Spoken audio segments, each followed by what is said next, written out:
안녕하십니까? 지혜의 숲에서 길을 찾는 여러분과 함께하는 시간입니다. 우리는 살아가면서 수많은 질문을 던지곤 합니다. 왜 어떤 이의 삶은 순탄하고 다른 어떤 이의 삶은 이토록 험난한 것일까? 왜 착한 사람이 고통받고 악한 사람이 부와 명예를 누리는 것처럼 보일까? 이러한 삶의 의문 앞에서 우리는 때로 길을 잃고 방황하기도 합니다. 오늘 우리는 약 2600여 년 전 부처님께서 들려주신 한 편의 드라마 같은 이야기를 통해 그 해답의 실마리를 찾아보고자 합니다.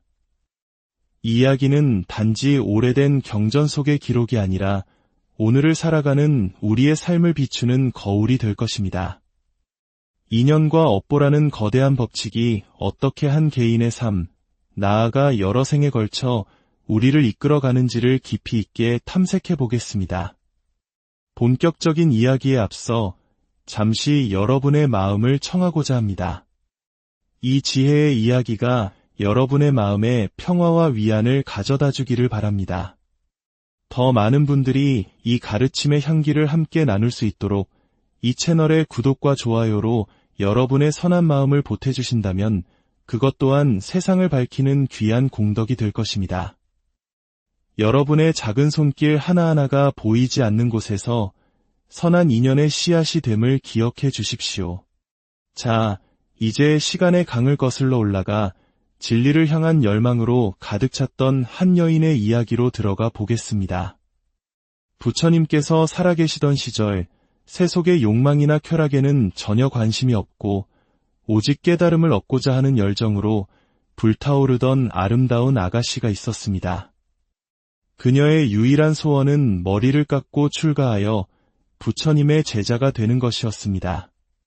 하지만 부모님의 반대는 완강했습니다. 쓸데없는 소리 말고 어서 좋은 가문의 남자와 결혼할 준비나 하거라. 결국 그녀는 부모님의 뜻에 따라 좋은 집안의 남성과 결혼하게 되었습니다. 결혼 후 그녀는 시부모님을 정성껏 모시고 남편에게도 헌신적인 아내였지만 마음속 출가에 대한 열망은 날이 갈수록 커져만 갔습니다. 참고 참다 더는 견딜 수 없었던 그녀는 남편에게 눈물로 호소했습니다. 여보, 저를 놓아주세요. 진리를 찾아 출가하고 싶습니다. 아내의 간절한 소원을 외면할 수 없었던 남편은 슬픔을 머금고 큰 잔치를 열어 아름답게 치장한 아내를 떠나보내 주었습니다. 그런데 여기에 예상치 못한 문제가 생겼습니다. 출가하기 전 그녀는 이미 남편의 아이를 임신한 상태였지만 그녀 자신도 남편도 그 사실을 전혀 알지 못했던 것입니다. 그녀는 남편의 손에 이끌려 부처님을 시기하고 비방하던 사이비 교주 대바다타의 교단으로 출가하게 되었습니다. 시간이 흘러배가 점점 불러오자 교단의 비구니들은 경악했습니다. 내가 감히 출가한 몸으로 음계를 어겼느냐? 누구와 눈이 맞았단 말이냐?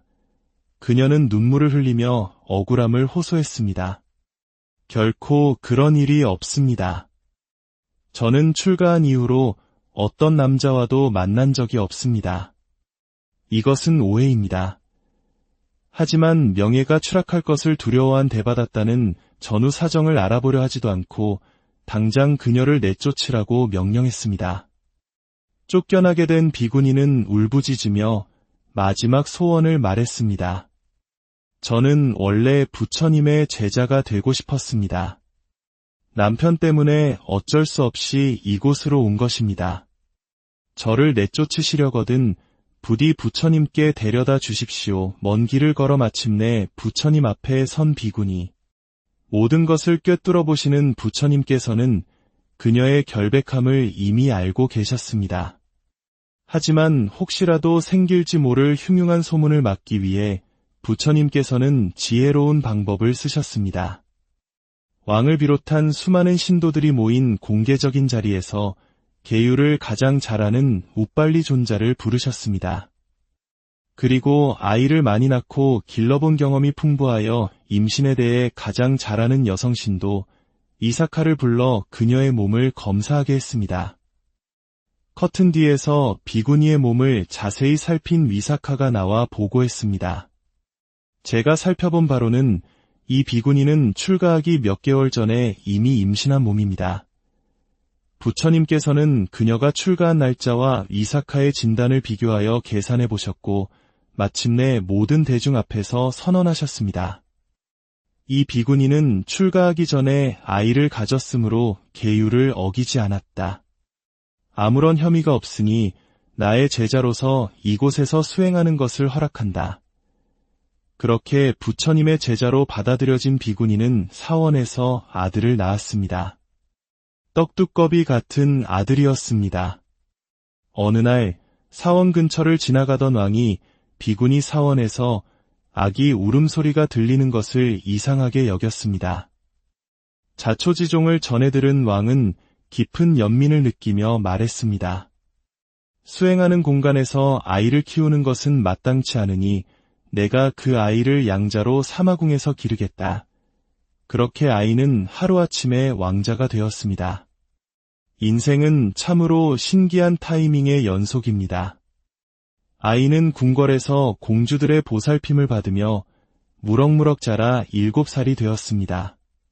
어느 날 놀이터에서 다른 아이와 다투던 중 부모도 없는 녀석이라는 모욕적인 말을 듣게 됩니다. 그 말 한마디가 어린 왕자의 가슴에 비수처럼 꽂혔습니다. 그는 왕에게 달려가 울며 물었습니다. 아버지, 제 진짜 어머니는 누구입니까? 왕은 더 이상 숨길 수 없음을 알고 사실대로 말해주었습니다. 너의 어머니는 부처님의 제자이신 비구니 스님이시다. 그 순간 어린 왕자의 가슴 속에서 무언가 울컥하고 솟아올랐습니다. 이것이 바로 전생에서부터 이어진 깊은 인연의 힘이었습니다. 만약 평범한 인연이었다면 왕의 양자로 삼아주셔서 감사합니다. 평생 금수저로 잘 살겠습니다. 라고 했을지도 모릅니다. 하지만 그는 달랐습니다. 7살의 왕자는 왕에게 깊이 고개를 숙이며 말했습니다. 그동안 키워주셔서 감사합니다. 저는 이제 머리를 깎고 출가하여 부처님의 제자가 되고 싶습니다. 제가 태어난 곳, 저의 고향인 절로 돌아가겠습니다. 참으로 놀라운 인연법입니다. 7살에 출가하여 스님이 된 그는 꾸마라 까사빠라고 불리게 되었습니다. 그는 어린 나이에도 불구하고 열심히 수행에 정진했고 마침내 부처님의 법문을 듣고 모든 번뇌와 욕망이 사라진 거룩한 성자 아라한의 경지에 오르게 됩니다. 한편 아들과 헤어진 어머니 비구니는 하루하루를 눈물로 지새웠습니다. 자식에 대한 그리움은 수행에 큰 장애가 되었습니다. 그러던 어느 날 마을로 탁발을 나갔다가 길에서 아들 까사빠 스님을 마주치게 됩니다. 아들아, 어머니는 아들을 향해 달려가다 옷에 걸려 넘어지면서도 기어가 아들의 팔을 붙잡았습니다. 눈물 없이 볼 수 없는 감동적인 상봉의 순간. 우리 같았으면 서로 부둥켜 안고 울며 시장 사람들이 박수를 쳤을 것입니다. 하지만 아라한이 된 아들 까사빠 스님은 감정에 휘둘리지 않았습니다. 그는 지혜의 눈으로 상황을 꿰뚫어 보았습니다. 지금 내가 어머니께 따뜻한 말 한마디를 건넨다면 어머니는 평생 아들에 대한 집착을 놓지 못하고 수행을 게을리하여 윤회의 고통에서 벗어나지 못할 것이다. 어머니의 진정한 행복을 위해서는 내가 모진 말을 해야만 한다.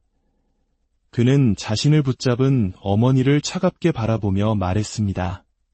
비구니시여, 그대는 출가한 몸으로 아직도 세상의 집착을 버리지 못했습니까?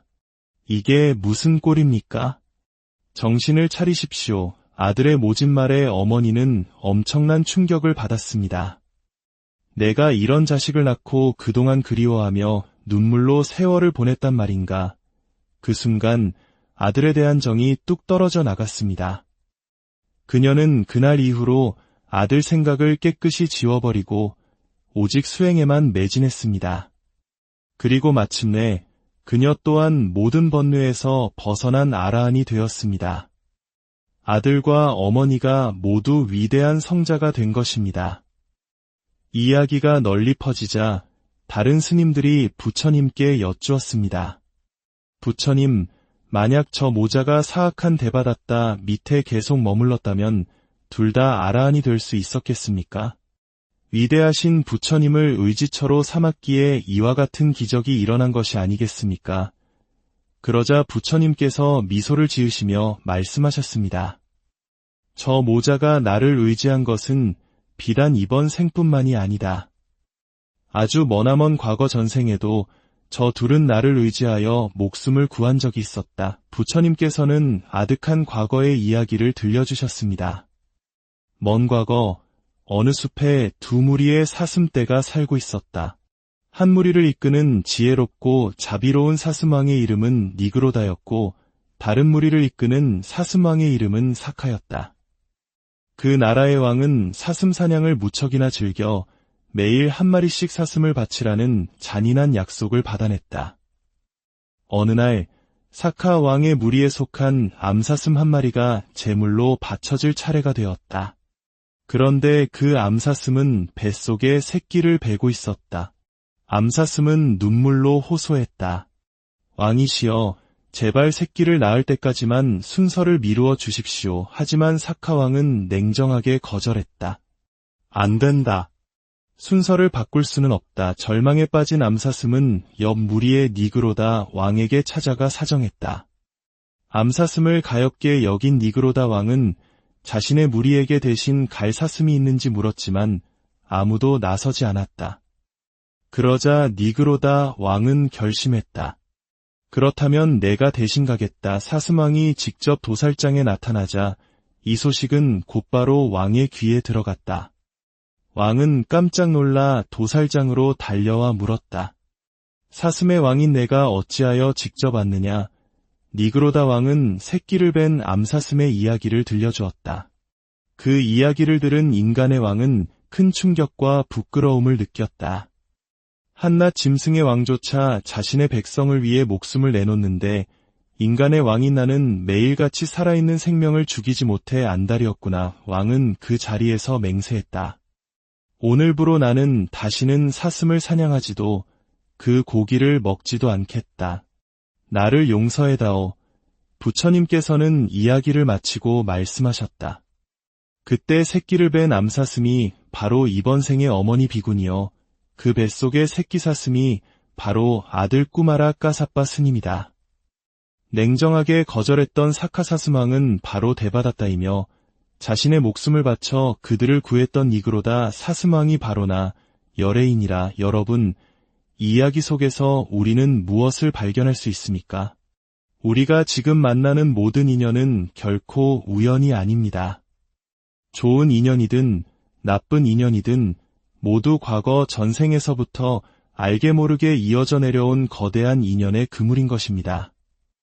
우리 주변에서 나를 도와주는 귀한 인연은 과거에 내가 베푼 선행의 씨앗이며 나를 힘들고 괴롭게 하는 악연 또한 내가 과거에 뿌려놓았던 업의 결과입니다. 한국 속담에 콩 심은 데 콩 나고 파 심은 데 팥 난다는 말이 있습니다. 불교의 인과법은 바로 이 단순한 진리를 우주적인 법칙으로 설명하는 것입니다. 이 인과의 법칙은 오늘날 우리의 삶 속에서도 생생하게 펼쳐집니다.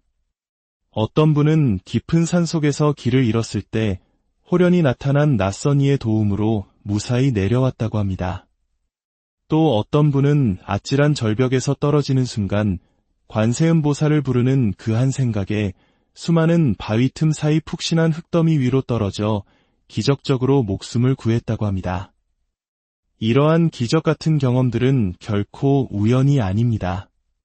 평소에 꾸준히 기도하고 선한 마음을 내고 공덕을 쌓았던 그 힘이 위기의 순간에 부처님과 보살님의 갚이, 즉 보이지 않는 도움으로 나타나는 것입니다.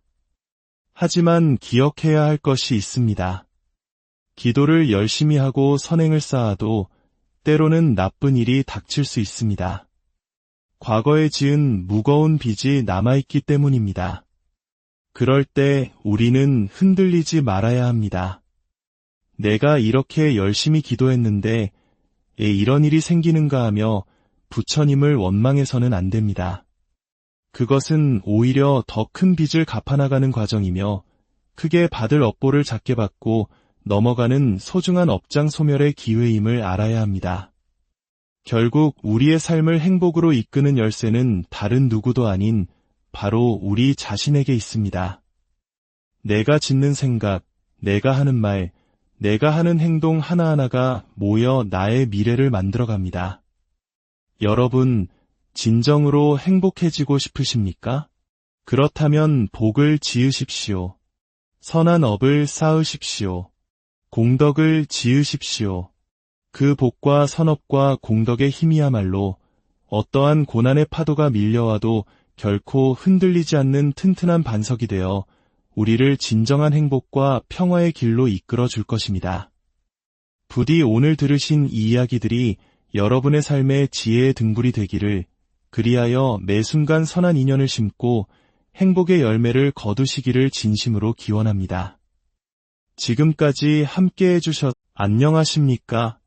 지혜의 숲에서 길을 찾는 여러분과 함께하는 시간입니다.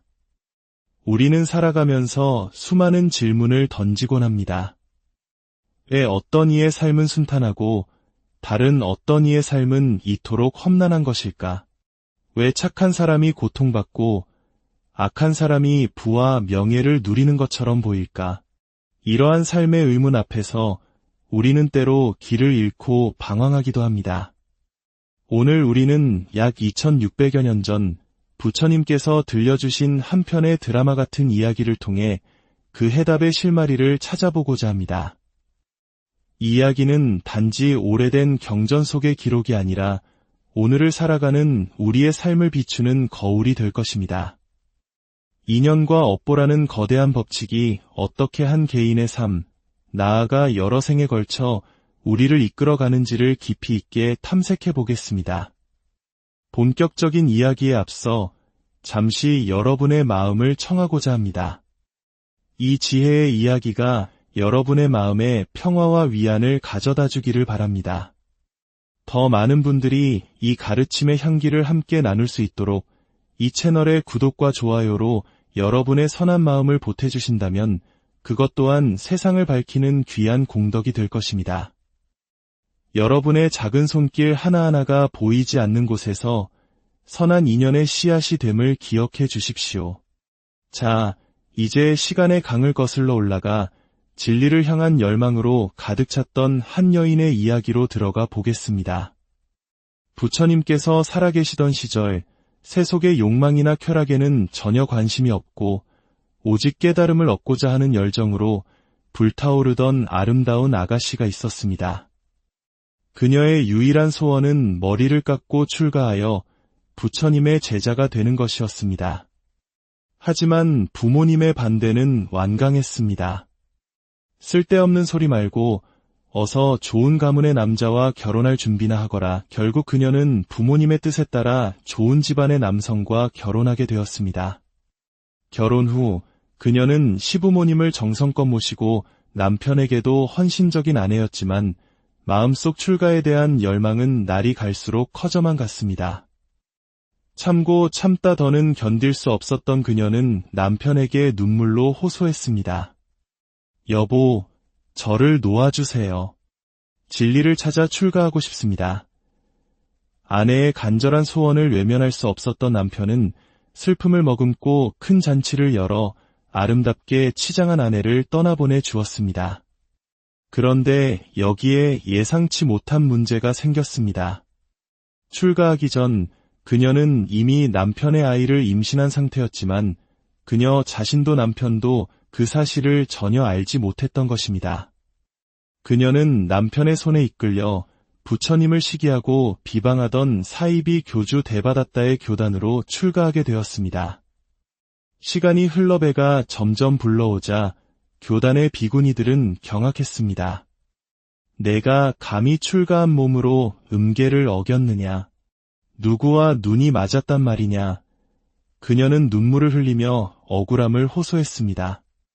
결코 그런 일이 없습니다. 저는 출가한 이후로 어떤 남자와도 만난 적이 없습니다. 이것은 오해입니다. 하지만 명예가 추락할 것을 두려워한 대바다타는 전후 사정을 알아보려 하지도 않고 당장 그녀를 내쫓으라고 명령했습니다. 쫓겨나게 된 비구니는 울부짖으며 마지막 소원을 말했습니다. 저는 원래 부처님의 제자가 되고 싶었습니다.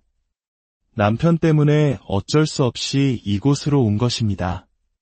저를 내쫓으시려거든 부디 부처님께 데려다 주십시오. 먼 길을 걸어 마침내 부처님 앞에 선 비구니. 모든 것을 꿰뚫어 보시는 부처님께서는 그녀의 결백함을 이미 알고 계셨습니다. 하지만 혹시라도 생길지 모를 흉흉한 소문을 막기 위해 부처님께서는 지혜로운 방법을 쓰셨습니다. 왕을 비롯한 수많은 신도들이 모인 공개적인 자리에서 계율을 가장 잘하는 우빨리 존자를 부르셨습니다. 그리고 아이를 많이 낳고 길러본 경험이 풍부하여 임신에 대해 가장 잘하는 여성신도 이사카를 불러 그녀의 몸을 검사하게 했습니다. 커튼 뒤에서 비구니의 몸을 자세히 살핀 위사카가 나와 보고했습니다. 제가 살펴본 바로는 이 비구니는 출가하기 몇 개월 전에 이미 임신한 몸입니다. 부처님께서는 그녀가 출가한 날짜와 위사카의 진단을 비교하여 계산해 보셨고 마침내 모든 대중 앞에서 선언하셨습니다. 이 비구니는 출가하기 전에 아이를 가졌으므로 계율을 어기지 않았다. 아무런 혐의가 없으니 나의 제자로서 이곳에서 수행하는 것을 허락한다.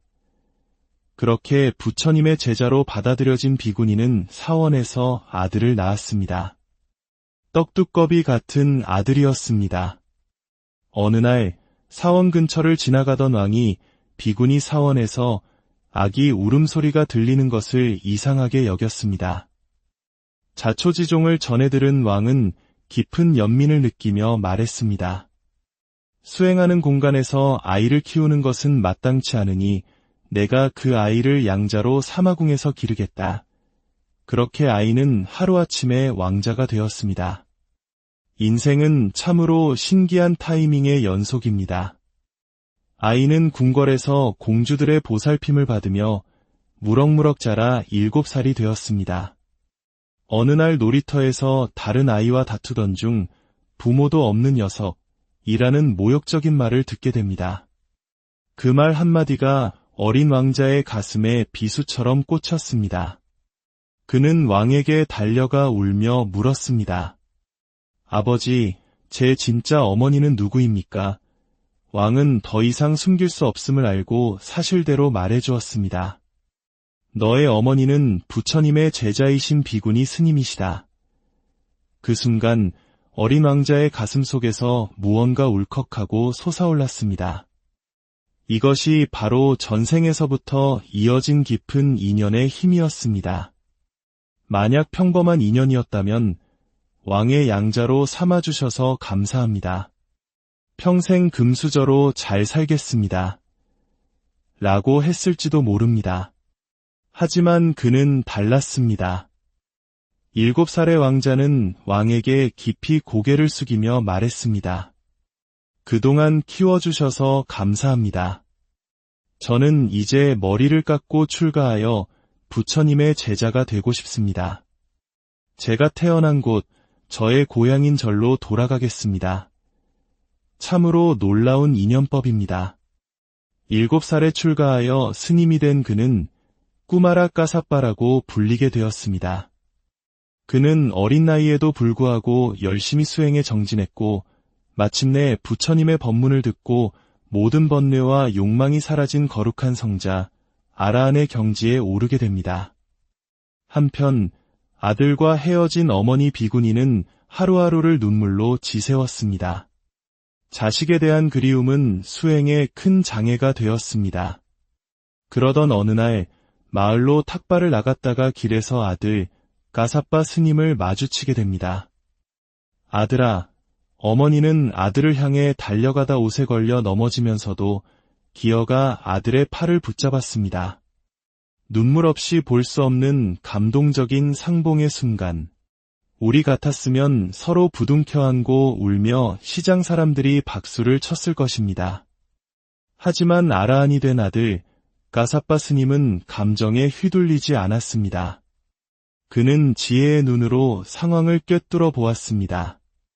지금 내가 어머니께 따뜻한 말 한마디를 건넨다면 어머니는 평생 아들에 대한 집착을 놓지 못하고 수행을 게을리하여 윤회의 고통에서 벗어나지 못할 것이다. 어머니의 진정한 행복을 위해서는 내가 모진 말을 해야만 한다. 그는 자신을 붙잡은 어머니를 차갑게 바라보며 말했습니다. 비구니시여, 그대는 출가한 몸으로 아직도 세상의 집착을 버리지 못했습니까? 이게 무슨 꼴입니까? 정신을 차리십시오. 아들의 모진 말에 어머니는 엄청난 충격을 받았습니다. 내가 이런 자식을 낳고 그동안 그리워하며 눈물로 세월을 보냈단 말인가. 그 순간 아들에 대한 정이 뚝 떨어져 나갔습니다. 그녀는 그날 이후로 아들 생각을 깨끗이 지워버리고 오직 수행에만 매진했습니다. 그리고 마침내 그녀 또한 모든 번뇌에서 벗어난 아라한이 되었습니다. 아들과 어머니가 모두 위대한 성자가 된 것입니다. 이야기가 널리 퍼지자 다른 스님들이 부처님께 여쭈었습니다. 부처님, 만약 저 모자가 사악한 대받았다 밑에 계속 머물렀다면 둘 다 아라한이 될 수 있었겠습니까? 위대하신 부처님을 의지처로 삼았기에 이와 같은 기적이 일어난 것이 아니겠습니까? 그러자 부처님께서 미소를 지으시며 말씀하셨습니다. 저 모자가 나를 의지한 것은 비단 이번 생뿐만이 아니다. 아주 머나먼 과거 전생에도 저 둘은 나를 의지하여 목숨을 구한 적이 있었다. 부처님께서는 아득한 과거의 이야기를 들려주셨습니다. 먼 과거, 어느 숲에 두 무리의 사슴떼가 살고 있었다. 한 무리를 이끄는 지혜롭고 자비로운 사슴왕의 이름은 니그로다였고 다른 무리를 이끄는 사슴왕의 이름은 사카였다. 그 나라의 왕은 사슴 사냥을 무척이나 즐겨 매일 한 마리씩 사슴을 바치라는 잔인한 약속을 받아냈다. 어느 날 사카 왕의 무리에 속한 암사슴 한 마리가 제물로 바쳐질 차례가 되었다. 그런데 그 암사슴은 뱃속에 새끼를 베고 있었다. 암사슴은 눈물로 호소했다. 왕이시여, 제발 새끼를 낳을 때까지만 순서를 미루어 주십시오. 하지만 사카왕은 냉정하게 거절했다. 안 된다. 순서를 바꿀 수는 없다. 절망에 빠진 암사슴은 옆 무리의 니그로다 왕에게 찾아가 사정했다. 암사슴을 가엾게 여긴 니그로다 왕은 자신의 무리에게 대신 갈 사슴이 있는지 물었지만 아무도 나서지 않았다. 그러자 니그로다 왕은 결심했다. 그렇다면 내가 대신 가겠다. 사슴왕이 직접 도살장에 나타나자 이 소식은 곧바로 왕의 귀에 들어갔다. 왕은 깜짝 놀라 도살장으로 달려와 물었다. 사슴의 왕인 내가 어찌하여 직접 왔느냐? 니그로다 왕은 새끼를 벤 암사슴의 이야기를 들려주었다. 그 이야기를 들은 인간의 왕은 큰 충격과 부끄러움을 느꼈다. 한낱 짐승의 왕조차 자신의 백성을 위해 목숨을 내놓는데 인간의 왕인 나는 매일같이 살아있는 생명을 죽이지 못해 안달이었구나. 왕은 그 자리에서 맹세했다. 오늘부로 나는 다시는 사슴을 사냥하지도 그 고기를 먹지도 않겠다. 나를 용서해다오. 부처님께서는 이야기를 마치고 말씀하셨다. 그때 새끼를 벤 암사슴이 바로 이번 생의 어머니 비군이여 그 뱃속의 새끼 사슴이 바로 아들 꾸마라 까사빠 스님이다. 냉정하게 거절했던 사카사슴왕은 바로 대받았다이며 자신의 목숨을 바쳐 그들을 구했던 니그로다 사슴왕이 바로나 열애인이라. 여러분, 이 이야기 속에서 우리는 무엇을 발견할 수 있습니까? 우리가 지금 만나는 모든 인연은 결코 우연이 아닙니다. 좋은 인연이든 나쁜 인연이든 모두 과거 전생에서부터 알게 모르게 이어져 내려온 거대한 인연의 그물인 것입니다. 우리 주변에서 나를 도와주는 귀한 인연은 과거에 내가 베푼 선행의 씨앗이며 나를 힘들고 괴롭게 하는 악연 또한 내가 과거에 뿌려놓았던 업의 결과입니다. 한국 속담에 콩 심은 데 콩 나고 팥 심은 데 팥 난다는 말이 있습니다. 불교의 인과법은 바로 이 단순한 진리를 우주적인 법칙으로 설명하는 것입니다. 이 인과의 법칙은 오늘날 우리의 삶 속에서도 생생하게 펼쳐집니다. 어떤 분은 깊은 산 속에서 길을 잃었을 때 호련히 나타난 낯선 이의 도움으로 무사히 내려왔다고 합니다. 또 어떤 분은 아찔한 절벽에서 떨어지는 순간 관세음보살을 부르는 그 한 생각에 수많은 바위 틈 사이 푹신한 흙더미 위로 떨어져 기적적으로 목숨을 구했다고 합니다.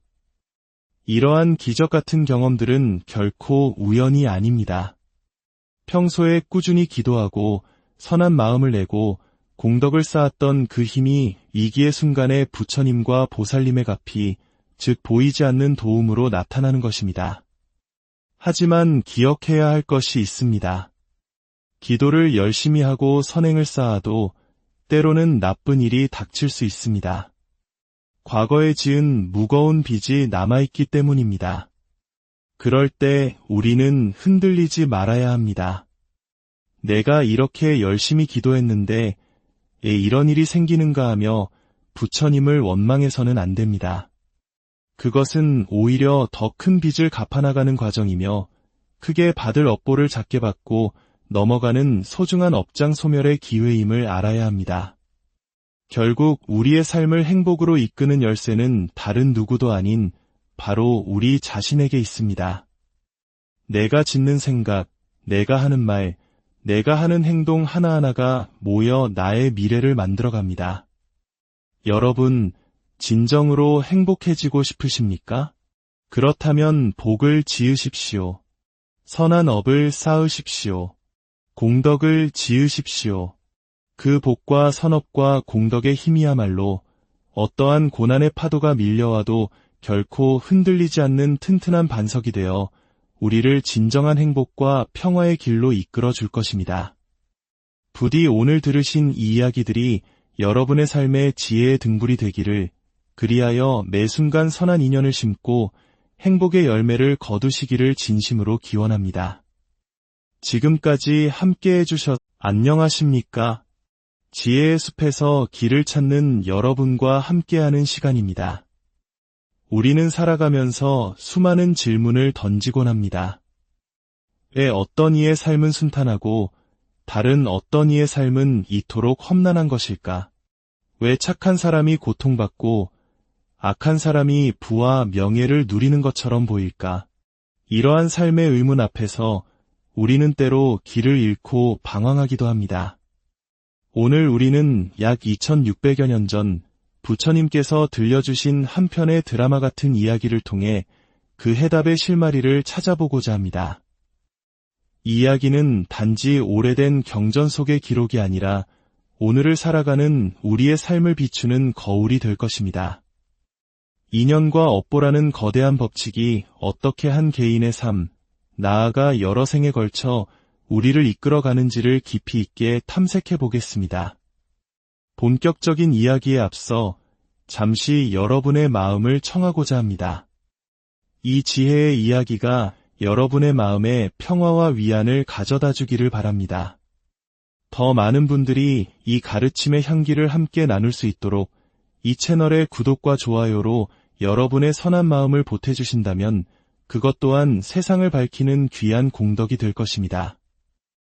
여러분의 작은 손길 하나하나가 보이지 않는 곳에서 선한 인연의 씨앗이 됨을 기억해 주십시오. 자, 이제 시간의 강을 거슬러 올라가 진리를 향한 열망으로 가득 찼던 한 여인의 이야기로 들어가 보겠습니다.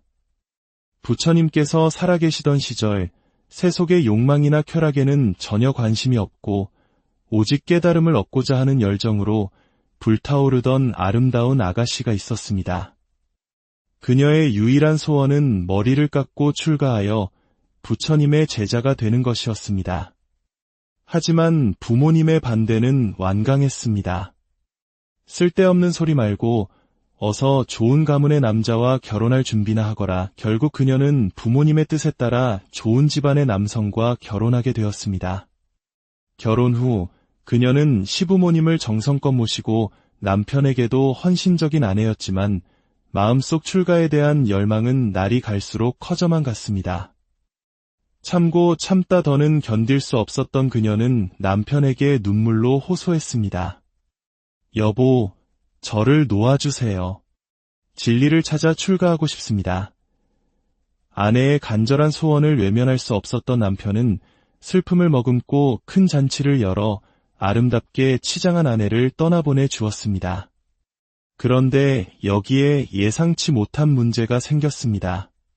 출가하기 전 그녀는 이미 남편의 아이를 임신한 상태였지만 그녀 자신도 남편도 그 사실을 전혀 알지 못했던 것입니다.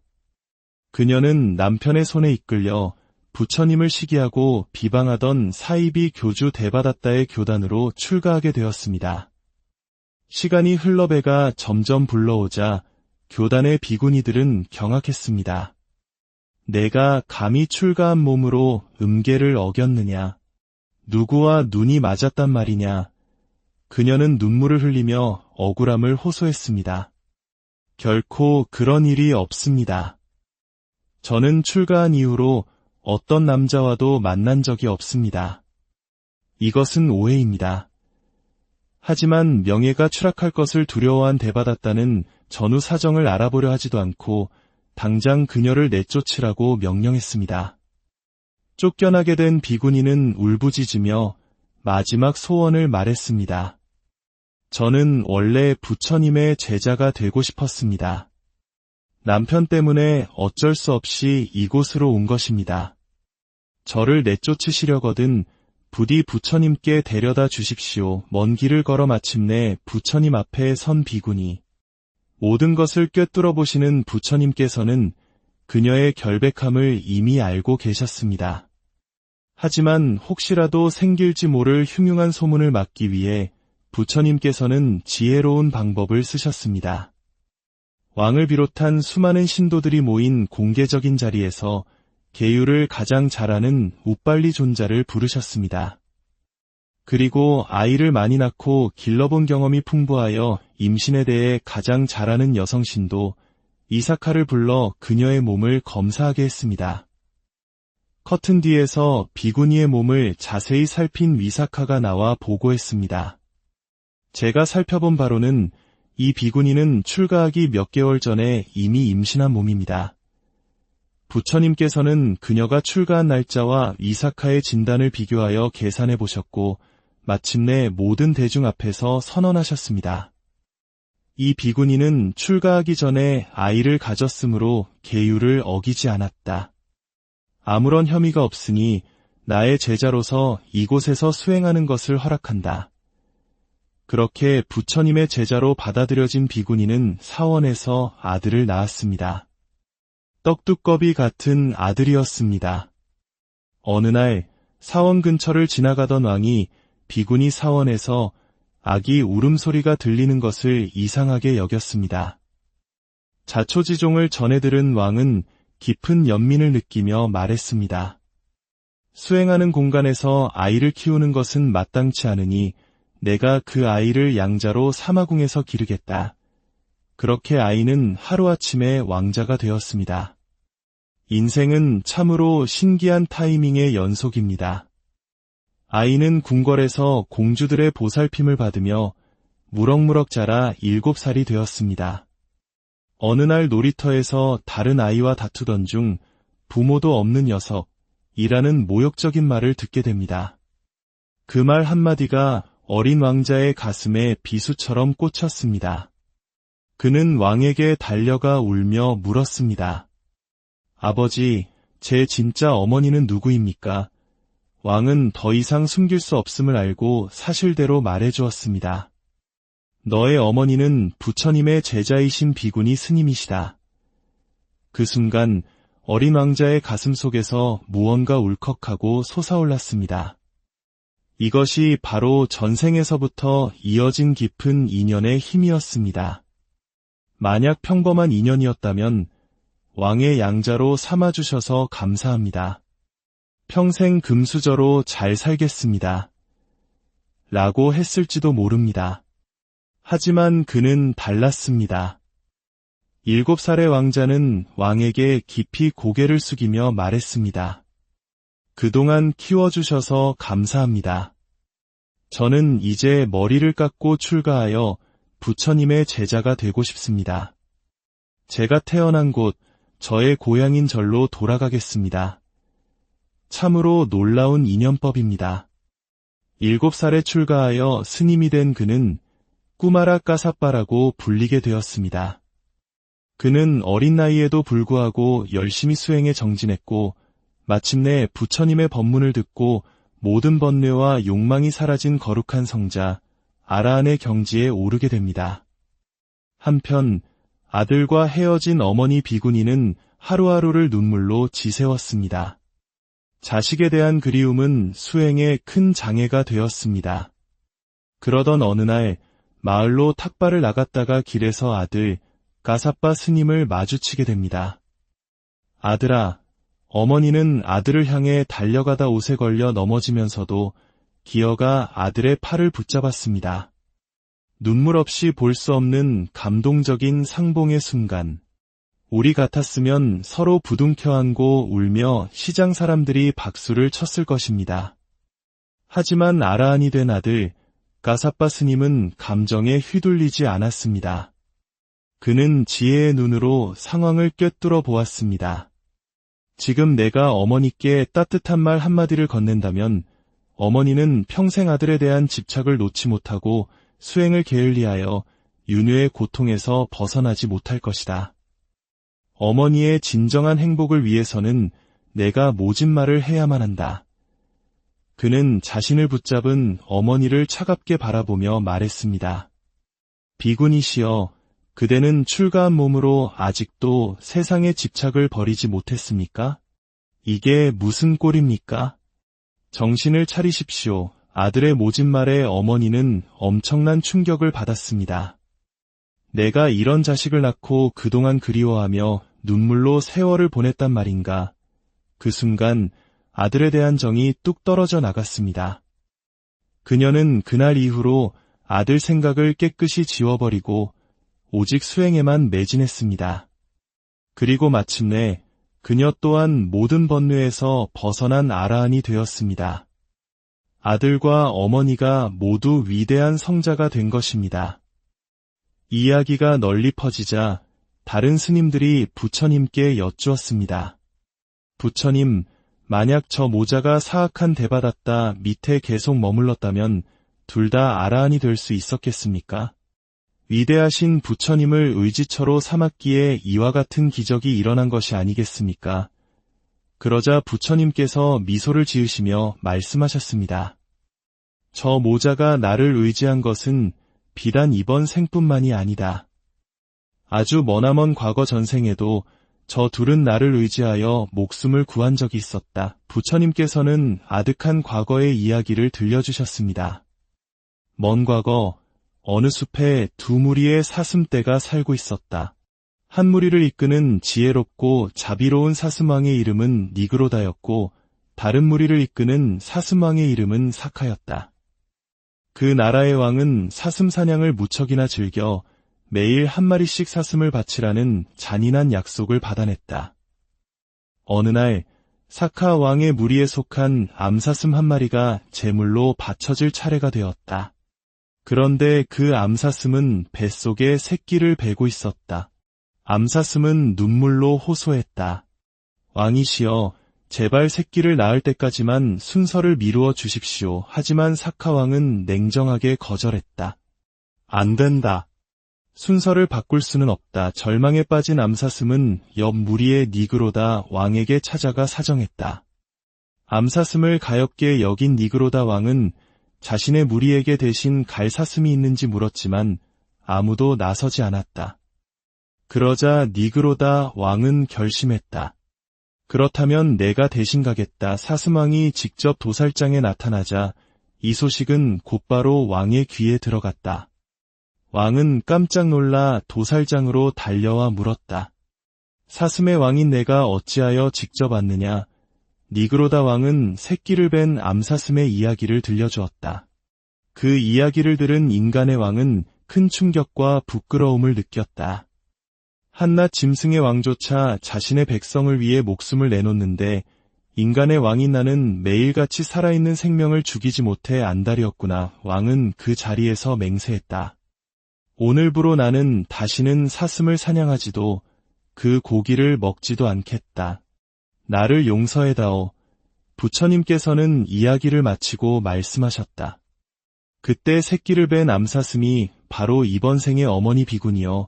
그 뱃속의 새끼 사슴이 바로 아들 꾸마라 까사빠 스님이다. 냉정하게 거절했던 사카사스왕은 바로 대받았다이며 자신의 목숨을 바쳐 그들을 구했던 니그로다 사슴왕이 바로 나 열애인이라. 여러분, 이 이야기 속에서 우리는 무엇을 발견할 수 있습니까?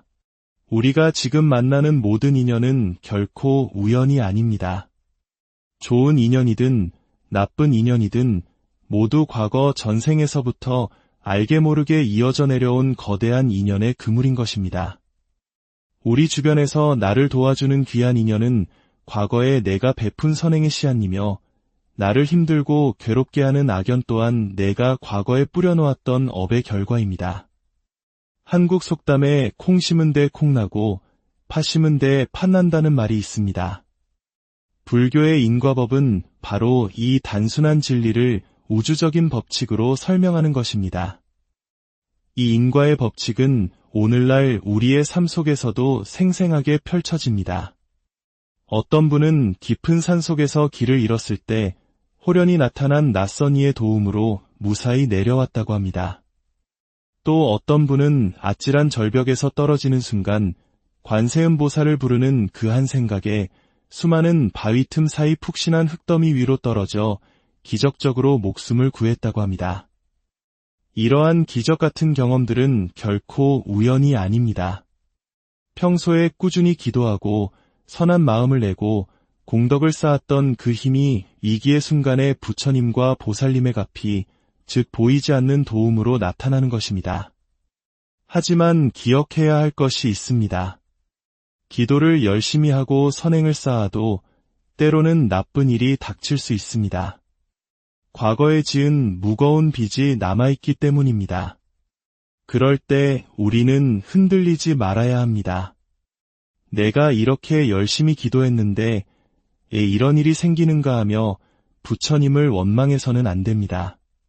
그것은 오히려 더 큰 빚을 갚아나가는 과정이며 크게 받을 업보를 작게 받고 넘어가는 소중한 업장 소멸의 기회임을 알아야 합니다. 결국 우리의 삶을 행복으로 이끄는 열쇠는 다른 누구도 아닌 바로 우리 자신에게 있습니다. 내가 짓는 생각, 내가 하는 말, 내가 하는 행동 하나하나가 모여 나의 미래를 만들어갑니다.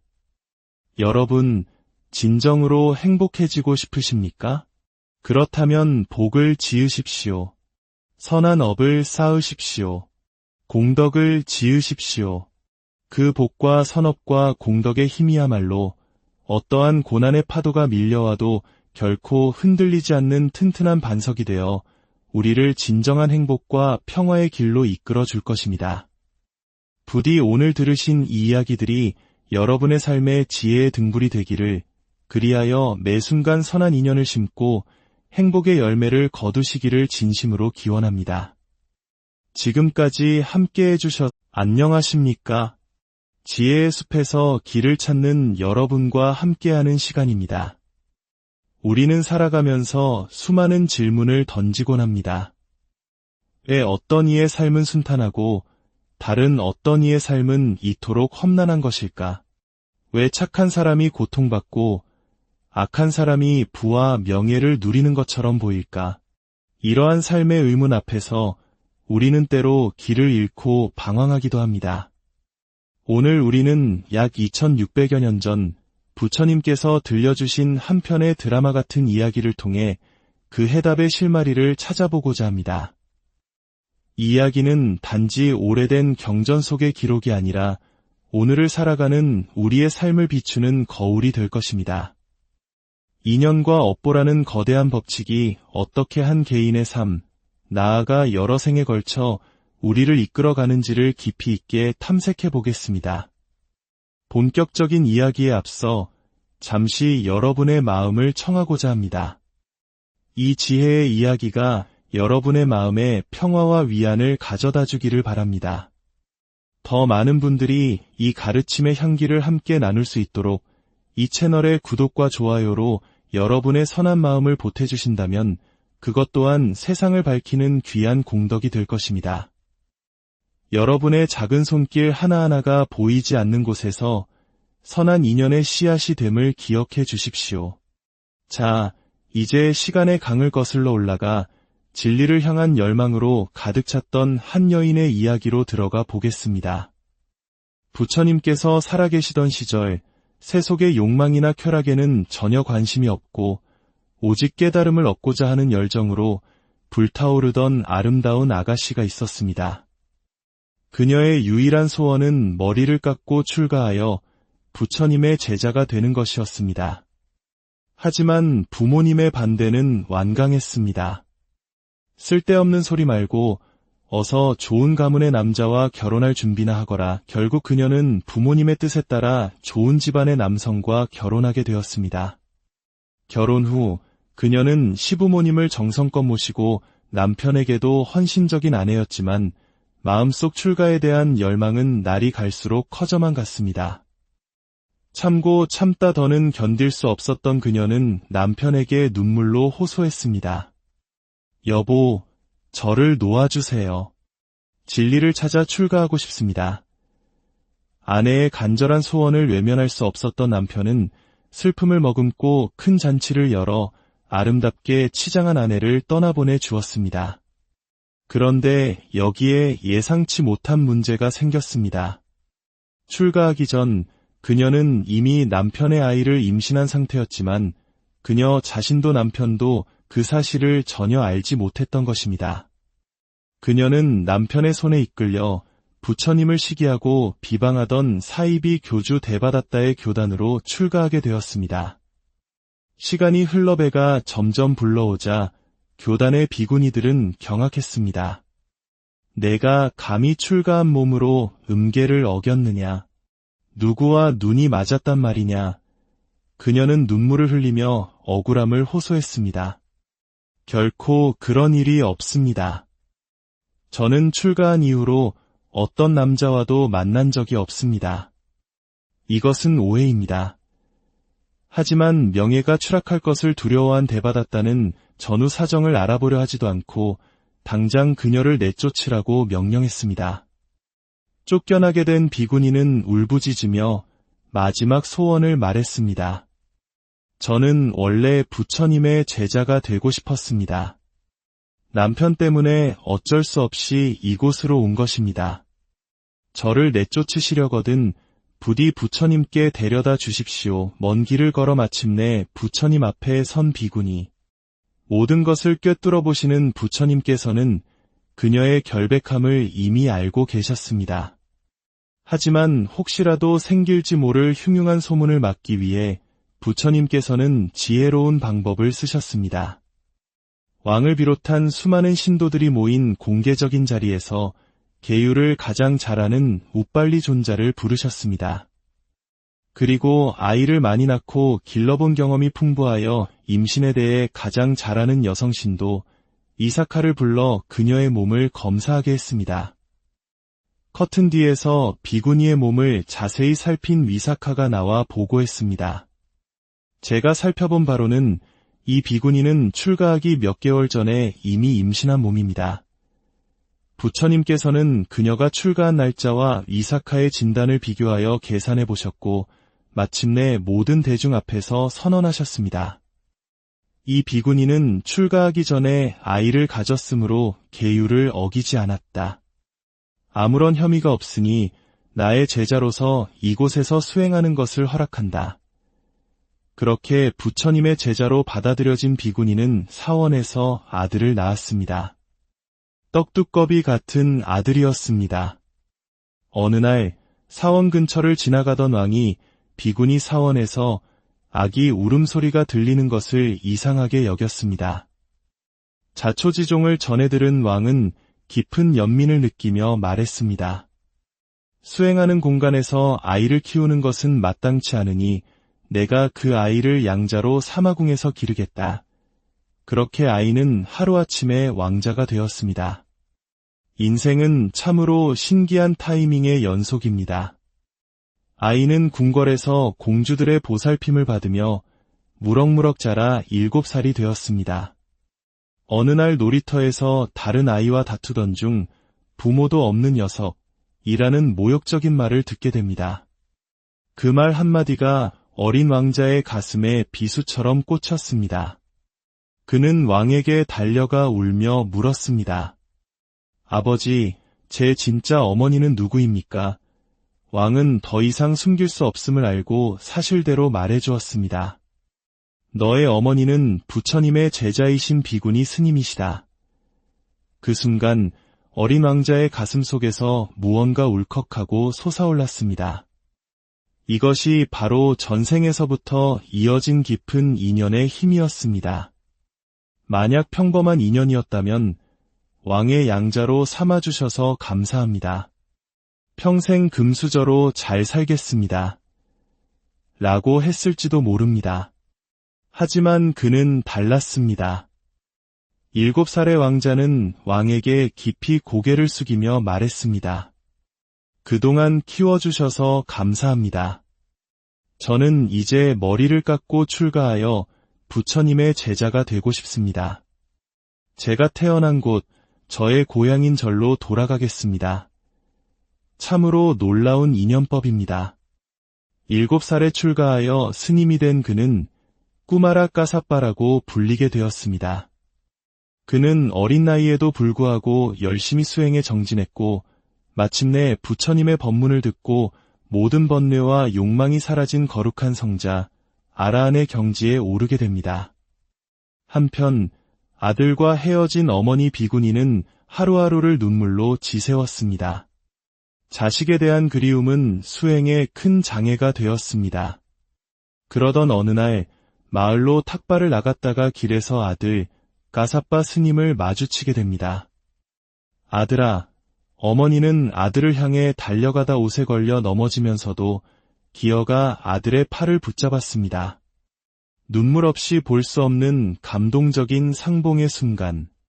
우리 같았으면 서로 부둥켜 안고 울며 시장 사람들이 박수를 쳤을 것입니다. 하지만 아라한이 된 아들 까사빠 스님은 감정에 휘둘리지 않았습니다. 그는 지혜의 눈으로 상황을 꿰뚫어 보았습니다. 지금 내가 어머니께 따뜻한 말 한마디를 건넨다면 어머니는 평생 아들에 대한 집착을 놓지 못하고 수행을 게을리하여 윤회의 고통에서 벗어나지 못할 것이다. 어머니의 진정한 행복을 위해서는 내가 모진 말을 해야만 한다. 그는 자신을 붙잡은 어머니를 차갑게 바라보며 말했습니다. 비구니시여, 그대는 출가한 몸으로 아직도 세상의 집착을 버리지 못했습니까? 이게 무슨 꼴입니까? 정신을 차리십시오. 아들의 모진 말에 어머니는 엄청난 충격을 받았습니다. 내가 이런 자식을 낳고 그동안 그리워하며 눈물로 세월을 보냈단 말인가. 그 순간 아들에 대한 정이 뚝 떨어져 나갔습니다. 그녀는 그날 이후로 아들 생각을 깨끗이 지워버리고 오직 수행에만 매진했습니다. 그리고 마침내 그녀 또한 모든 번뇌에서 벗어난 아라한이 되었습니다. 아들과 어머니가 모두 위대한 성자가 된 것입니다. 이야기가 널리 퍼지자 다른 스님들이 부처님께 여쭈었습니다. 부처님, 만약 저 모자가 사악한 대받았다 밑에 계속 머물렀다면 둘 다 아라한이 될 수 있었겠습니까? 위대하신 부처님을 의지처로 삼았기에 이와 같은 기적이 일어난 것이 아니겠습니까? 그러자 부처님께서 미소를 지으시며 말씀하셨습니다. 저 모자가 나를 의지한 것은 비단 이번 생뿐만이 아니다. 아주 머나먼 과거 전생에도 저 둘은 나를 의지하여 목숨을 구한 적이 있었다. 부처님께서는 아득한 과거의 이야기를 들려주셨습니다. 먼 과거 어느 숲에 두 무리의 사슴떼가 살고 있었다. 한 무리를 이끄는 지혜롭고 자비로운 사슴왕의 이름은 니그로다였고 다른 무리를 이끄는 사슴왕의 이름은 사카였다. 그 나라의 왕은 사슴 사냥을 무척이나 즐겨 매일 한 마리씩 사슴을 바치라는 잔인한 약속을 받아냈다. 어느 날 사카 왕의